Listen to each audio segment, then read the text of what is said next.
Hello, everyone. How are you? Welcome to the podcast. And today's topic is my personal favorite topic. Because as a student, when I was giving my papers, I used to think that lot of hard work we do for ACCA exams, all these things do help us in the examination. But what about these skills helping me in my professional world?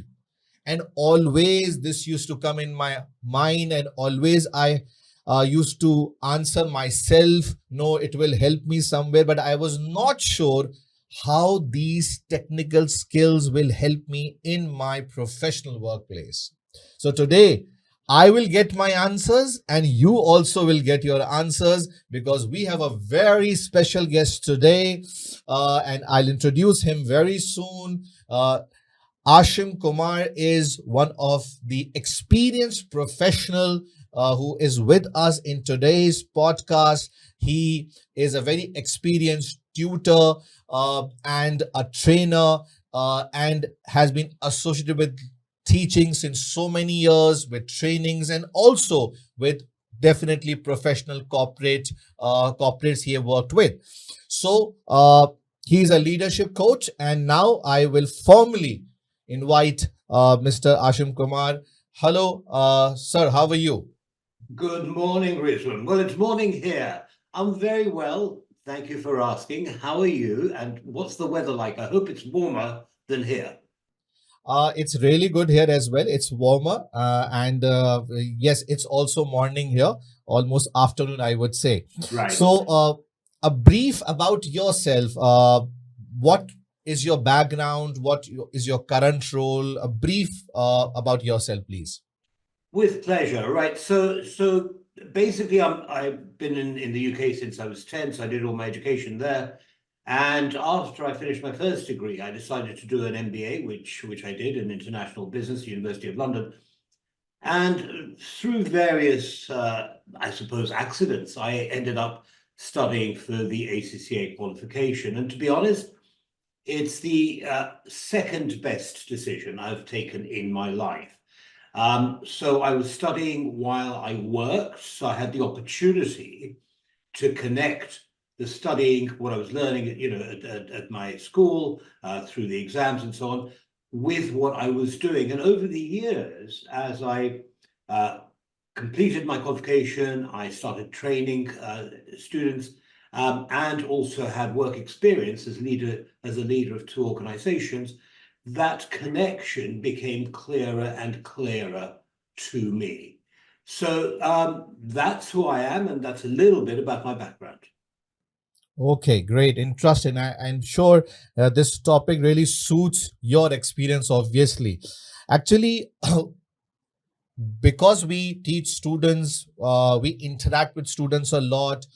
There are so many different things that students do suffer while they are preparing themselves for the examinations. For example, they have time management issues. So they need to work on time management. And again, I'm saying from the examination perspective here. Secondly, they have set the plans for studies, they don't follow the study plans as always, so they get confused, they think of leaving the paper in the upcoming attempt. Plus their communication skills, and all these do create lot of problems for them. So somehow I feel that these technical skills that they are developing is something or should help them in their professional world, right?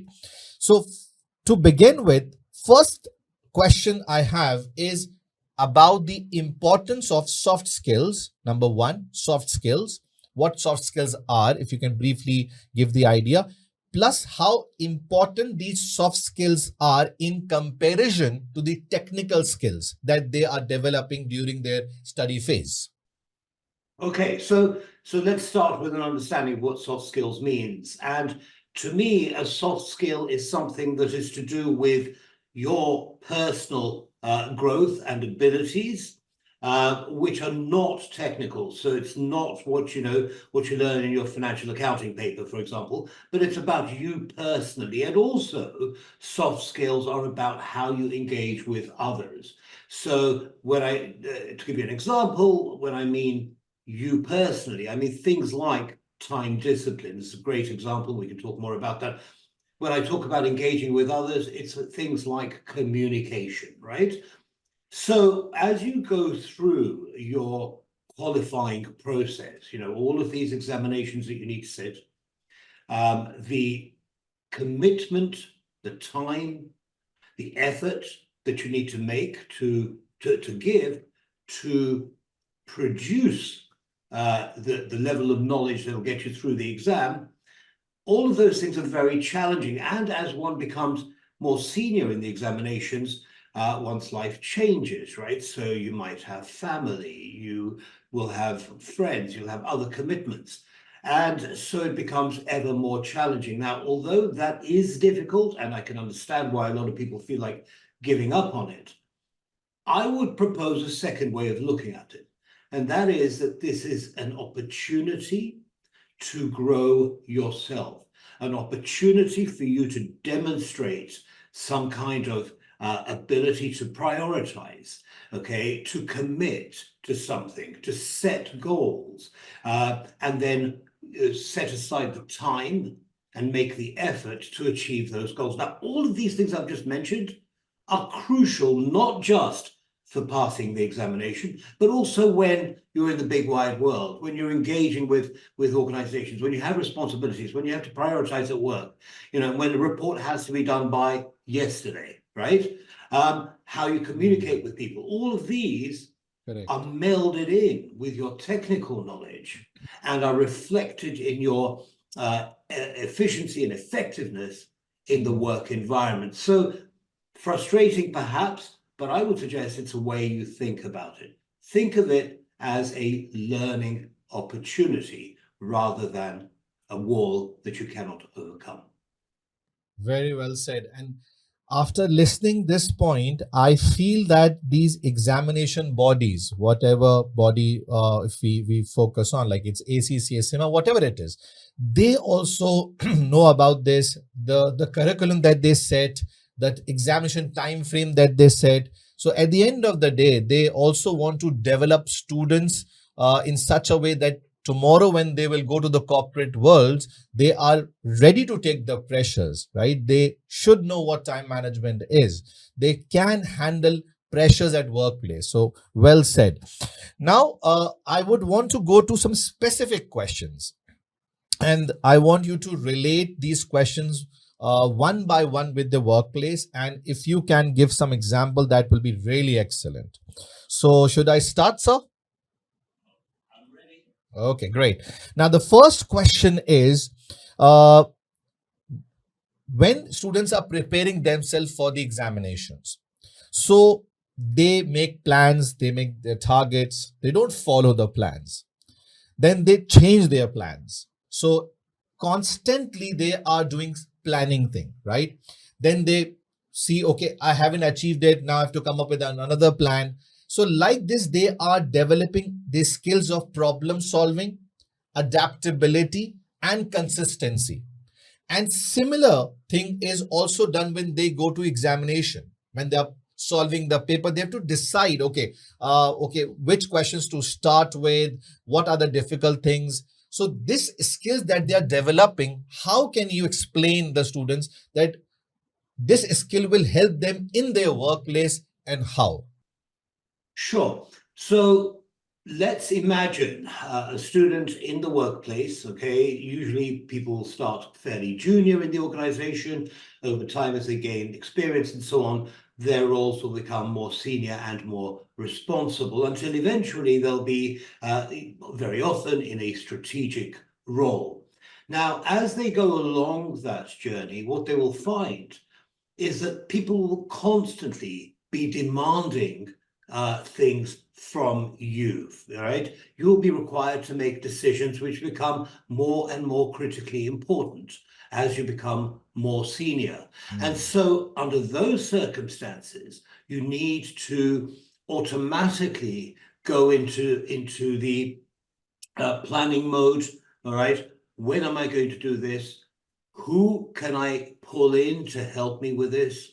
What is more important than others? So prioritizing, all right? all of these things need to be done in the workplace. I remember when I was with the EY Training Center in Bahrain. As you can imagine, I was running 6 centers. I had my own team. I had, a lot of students and trainees Fantastic.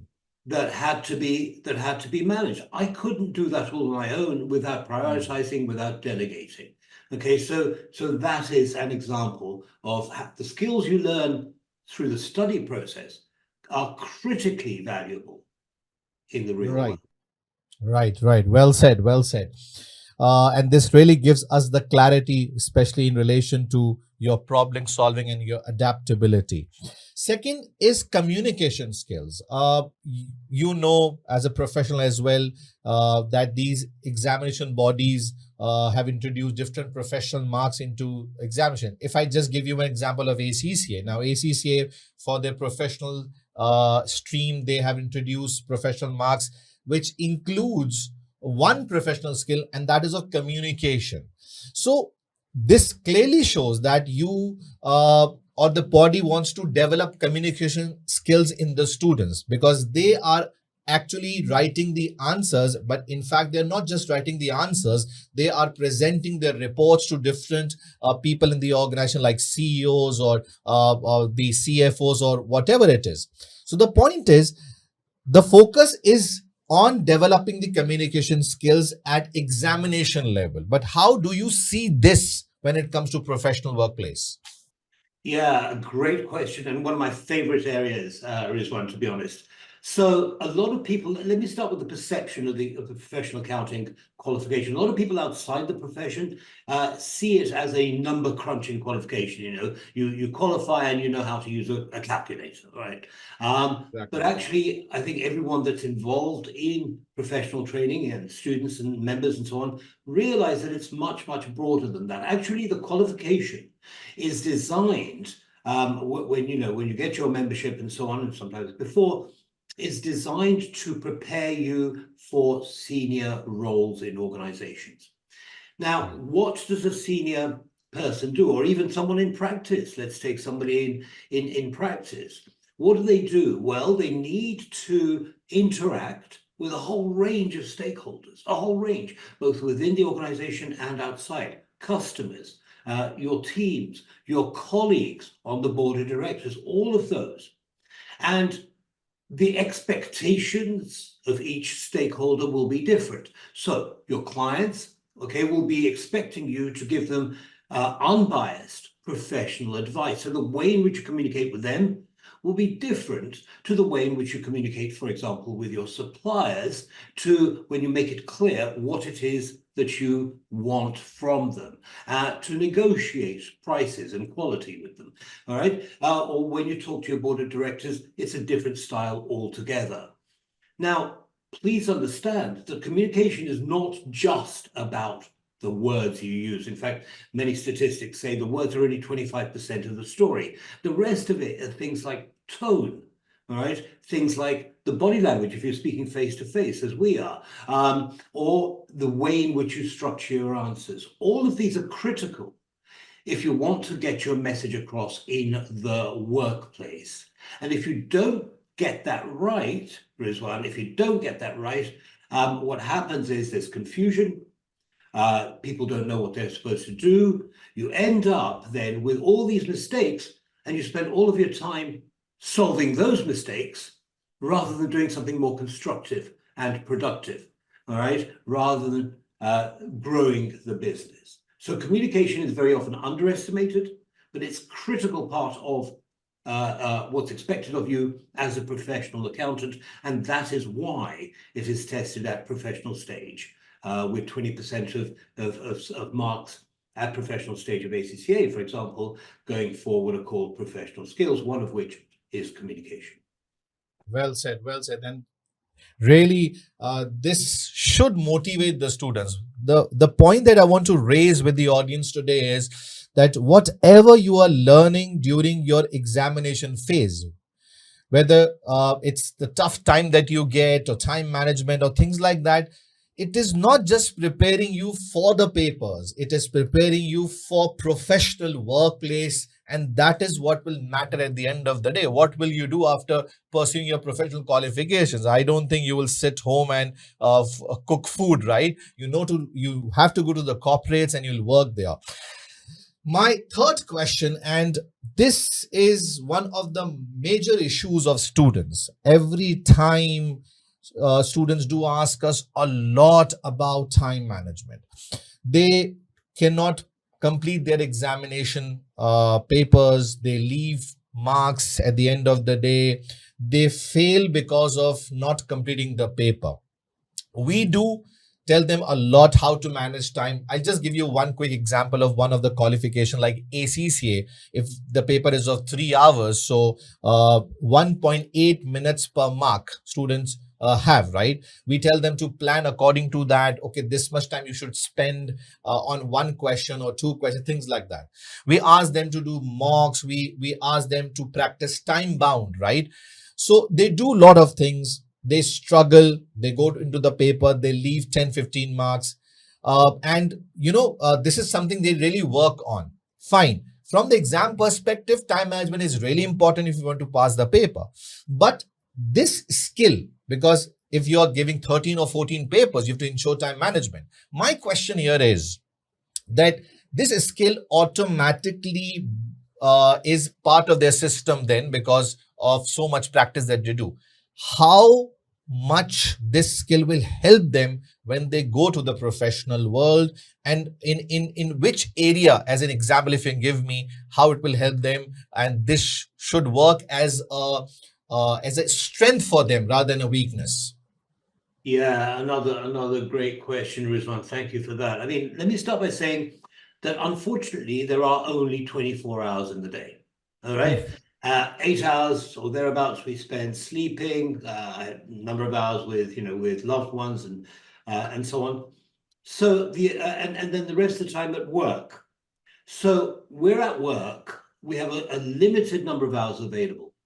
What we want to do is to actually create something valuable in a very short time. We have a time constraint in the real world. And as most of us know, in industry, at work, there is never enough time, right? So I think if we start with understanding that premise, what it means is that automatically when you start the day and you look at the things that need to be done, right, today, and you say, well, okay, I've got projects 1, 2, and 3, right? So you might have some meetings, which take up a lot of time.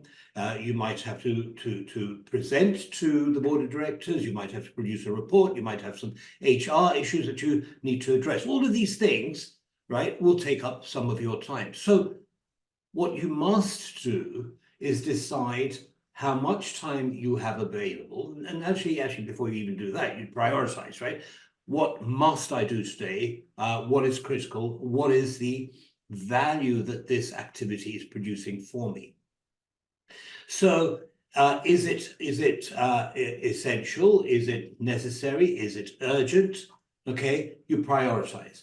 And then you take a realistic view of how much time you have to spend.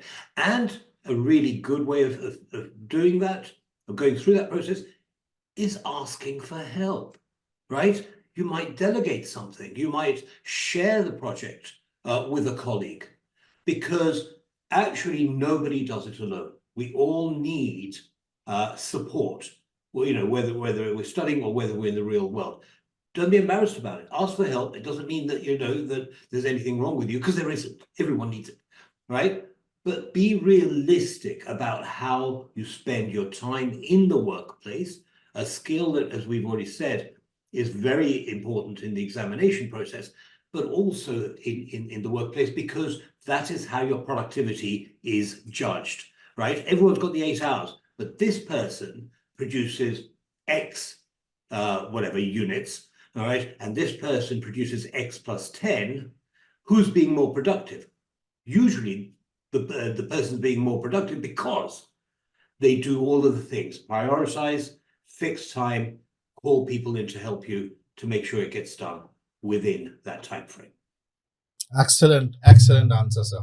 So, thank you very much, sir, and thank you very much for sparing time today and helping the students, all the professional students, how to motivate themselves now that whatever hard work they are doing, it will benefit them at the end of the day in long run. Sir, any final thoughts for students? Yes, there is. And that is never give up. Rizwan, I noted, when you started, you said when students go through the training journey, they get disheartened. They question whether they should continue. Yeah, maybe they failed a paper, whatever it is. Okay. My advice to them is never give up. Set your targets and keep going. I've had so many students who've had long breaks because they've had family commitments, or they haven't had the opportunity to study, right? They haven't had colleges close by, or whatever it may be, right? They had breaks, 5 years, 6 years, okay, and yet they continued. And one of them, I was talking to her yesterday. She was a prize winner, national prize winner. After all of that, 2 young children, work commitments full time, all of that. Okay. And all these gaps, she still went ahead and did it. And she just didn't do it. I mean, she was a star, right? So never give up. Keep going, get your goal, all right? And the very, very best of luck. Right. Thank you very much, guys. I hope this podcast will be a source of motivation. The message is that remember, don't think short term. Your examinations and the phase of that would be of maybe 2 years or 3 years. That's short term for me.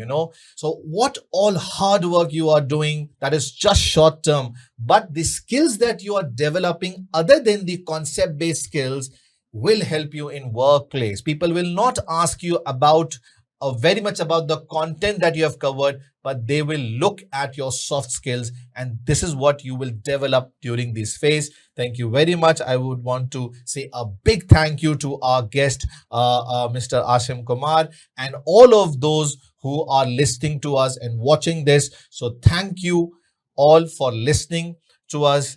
That's it from here. Take care and Rizwan, can I goodbye. just say one thing before we go, please? Yeah, sure. Okay, just a very quick thing. As Rizwan has just said, yes, you grow all of these skills as you're going through your examinations and in the real world. But I think this the thought process, the thinking about growing your skills doesn't stop after you qualify.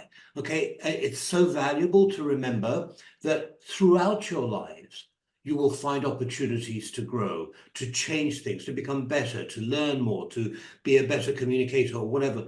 Allow yourself the opportunity to do those things, because not only will they help you as a person, but they will also help you in your professional lives. Okay. So don't stop growing. That's it. Thank you very much once again to our guest and everyone. Thanks for listening, everyone. Take care and goodbye. Bye-bye.